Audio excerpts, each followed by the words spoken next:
बिंदु खत्ता मामले को लेकर आज सामाजिक संगठन चौथे दिन भी धरने पर डटा रहा। धरने पर बैठे लोगों का कहना था कि क्षेत्रीय विधायक इस मामले में दोषी पक्ष का साथ दे रहे हैं और दोषी को गिरफ्तार होने से बचा रहे हैं। लोगों का कहना था कि एक तरफ पुलिस अपना कार्य ईमानदारी से नहीं कर रही है, वहीं सत्ता में बैठे लोग पीड़ित पक्ष को मानसिक तौर पर भी प्रताड़ित कर रहे हैं। सरकार से मांग करते हुए उन्होंने कहा कि जल्द से जल्द दोषी की गिरफ्तारी की जाए और पीड़ित पक्ष को न्याय दिलाया जाए। सरकार और प्रशासन इस मामले में उदासीनता बरत रहा है, जबकि ये मामला संगीन अपराध के श्रेणी में आता है।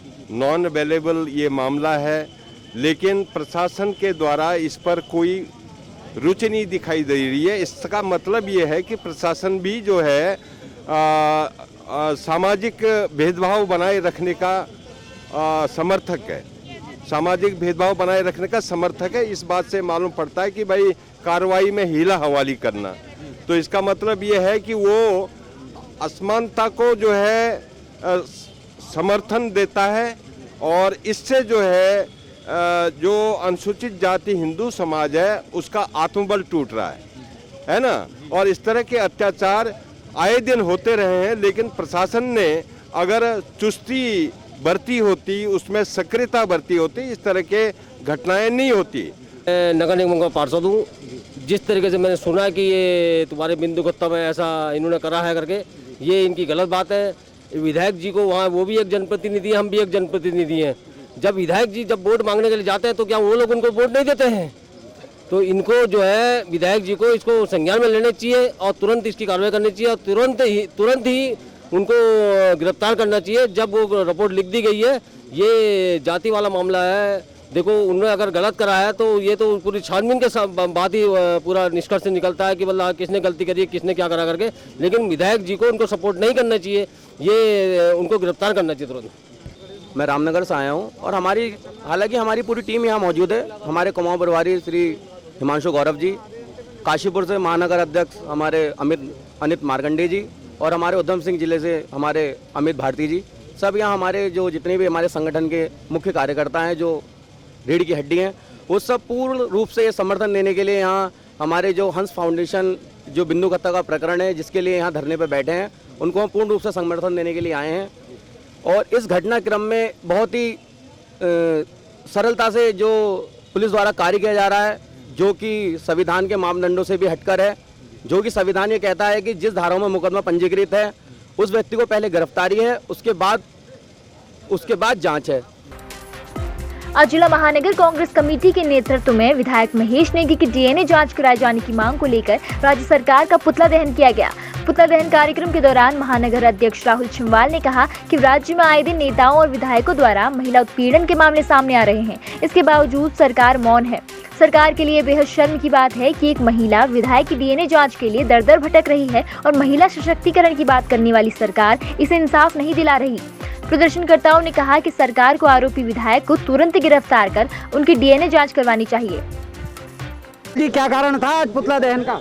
देखिए, आज प्रदेश नेतृत्व के आह्वान पर जिस तरीके से भाजपा के एक विधायक द्वारा जिस तरीके से एक महिला के साथ एक दुराचार और इस तरीके की हरकत की गई, जिसमें महिला लगातार अपनी शिकायतें पुलिस पर दर्ज करा रही है कि मेरा डीएनए करवाया जाए और जो विधायक है वो मेरे जो जैविक पुत्री का पिता है, तो ये सारी चीज़ें बातें हो रही है, लेकिन उसके बावजूद भी भाजपा सरकार मौन है और जो भाजपा विधायक है उस पर कोई कार्रवाई नहीं हो रही है। तो आज इसको लेकर के माननीय प्रदेश अध्यक्ष जी के आह्वान पर यहाँ पर महानगर कांग्रेस कमेटी, जिला कांग्रेस कमेटी नैनीताल के सभी हमारे कार्यकर्ता पदाधिकारियों ने आज भाजपा सरकार का पुतला फूंका है और हम सब लोग मांग करते हैं कि जो आरोपी विधायक है उसका डीएनए होना चाहिए और जो वो महिला है उसको न्याय मिलना चाहिए, यही हमारी मांग है।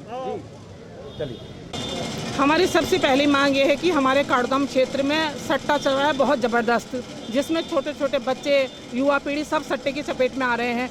सट्टा खेलने के बाद जो भी सट्टे से पैसा आता है उससे वो सब नशा कर रहे हैं, इसमें का नशा, ये सब नशा, बस हम इसी वजह से यहाँ पे आए हुए हैं। हमारी पहली मांग ये है।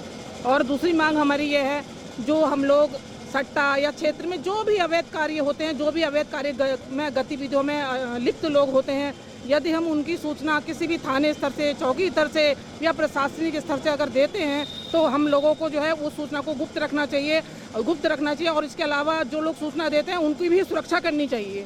और पुलिस के आला अधिकारियों से बात की आपने? पुलिस के आला अधिकारी मैंने जो है अभी तक कितने प्रार्थना पत्र में दे चुकी इस संदर्भ में। लेकिन वो ख़त्म होने की जगह और बढ़ रहा है, बहुत ज़्यादा इस कदर बढ़ रहा है। और दूसरी बात यह है कि अभी कुछ ही समय पहले मैंने जब सट्टा की शिकायत प्रशासनिक के बड़े अधिकारी सीओ साहब से की थी, तो सीओ साहब ने वहाँ आके वहाँ दौरा किया था। उनकी वजह से कुछ हद तक उस वक्त कम भी हुआ, ऐसी बात नहीं है, लेकिन फिर शुरू हो गया। लेकिन इसकी वजह से थानाध्यक्ष महोदय जो है नाराज़ हो गए। उन्होंने मेरे साथ में बहुत अभद्रता करी, यहाँ तक मुझसे ये कहा कि मैं तुम्हें जेल में भेज दूंगा। अब आप मुझे बताइए कि हम लोग जनप्रतिनिधि हैं, अगर हम गलत आवाज़ हो रहा है, गलत काम, उसके प्रति आवाज़ उठाते हैं, तो हम जैसे लोगों को अगर जेल भेजेंगे तो ये आम जनता क्या करेगी, आप बताइए मुझे।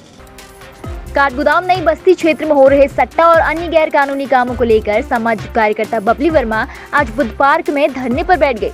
बबली वर्मा का कहना था कि पुलिस प्रशासन द्वारा क्षेत्र में चल रहे अवैध कार्यों पर लगाम नहीं लगाई जा रही है। उन्होंने कहा कि क्षेत्र में चल रहे सट्टे और नशे के कारोबार से युवा पीढ़ी को बहुत नुकसान हो रहा है, जिससे बच्चे और युवा नशे की तरफ आकर्षित हो रहे हैं। बबली वर्मा का कहना था कि उन्होंने इस संबंध में अनेक बार थाना अध्यक्ष काठगोदाम और पुलिस के आला अधिकारियों को जानकारी दी है, लेकिन पुलिस फिर भी इस मामले में मूक दर्शक बनी हुई है, जिस कारण उन्हें मजबूर होकर धरने पर बैठना पड़ रहा है।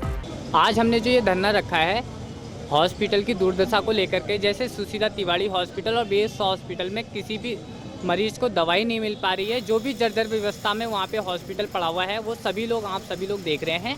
ये जो हॉस्पिटल की जर्जर व्यवस्था हुई है, इसके जिम्मेदार पूर्व में रही कांग्रेस सरकार और वर्तमान में भाजपा सरकार, ये दोनों ही इसके जिम्मेदार हैं। आज पूर्व में मुख्यमंत्री हरीश रावत जी रहे, उन्होंने क्या करा ये बताएं आके, और इस समय की वर्तमान की नेता प्रतिपक्ष इंदिरा हृदय जी भी मंत्री रही हैं, वो भी ये बताएं कि उन्होंने हॉस्पिटल सुशीला तिवारी और बेस हॉस्पिटल के लिए क्या किया। मुख्यमंत्री त्रिवेंद्र सिंह रावत जैसी कोरोना जैसी महामारी में आज इन दोनों सरकारों की, कांग्रेस और भाजपा की, पोल खुल गई है कि इन्होंने स्वास्थ्य को लेकर के क्या किया है। इस भाजपा सरकार कोरोना जैसी महामारी चल रही है, कोई भी स्वास्थ्य को लेकर के कदम नहीं उठा रही, कुछ भी उस तरफ नहीं देख रही है। जिस तरीके से हमारे जो कोरोना के योद्धा हैं, उनको 2 वक्त का खाना भी नहीं मिल पा रहा है, और जो मरीज हैं उनको दवा नहीं मिल पा रही है।